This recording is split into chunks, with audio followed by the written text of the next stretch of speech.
Well, it seems like it's time for another chapter of the stock markets in history. It's quite often when the markets are going up or even steady, I don't tend to get a lot of calls from clients or people that ask me, well, given the fact that my account has made so much this year, if it's positive, how much do you think I would make if it keeps going at this pace 5 years from now, 10 years from now, 20 years from now?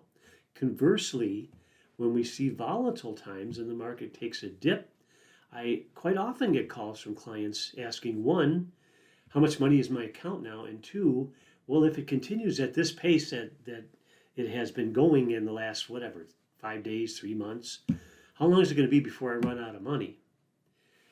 And what they're hoping to do is get out now, but get in before the market gets back up. So let's take a look at one, the actual historical volatility of the S&P 500, and two, what if you missed? What if you didn't get in and you missed some of those positive days?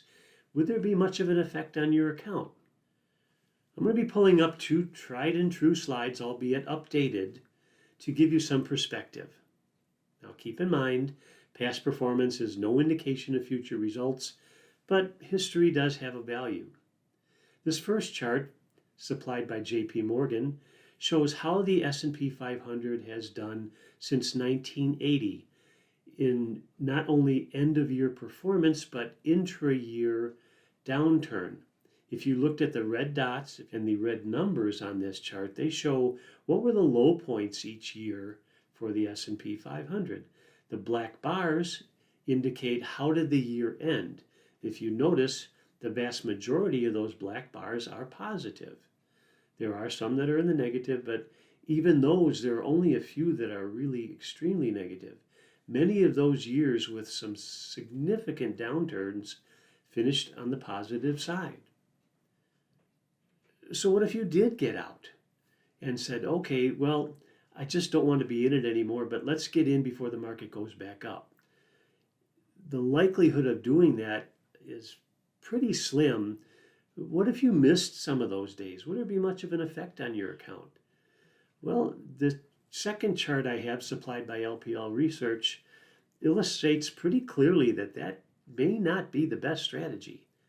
Going back to 1990, it shows that if you were fully invested in the S&P 500, you would have averaged 10.3% annually.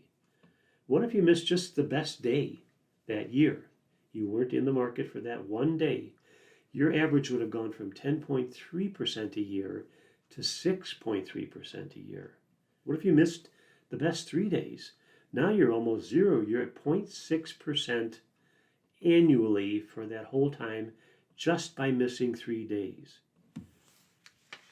So what should that tell you? Well, it can't predict what's going to happen. It can tell you that behavior that's triggered by fear or irrational thought can really be harmful for your account. So if you're not comfortable with volatility, reassess where you're at. What's your comfort level?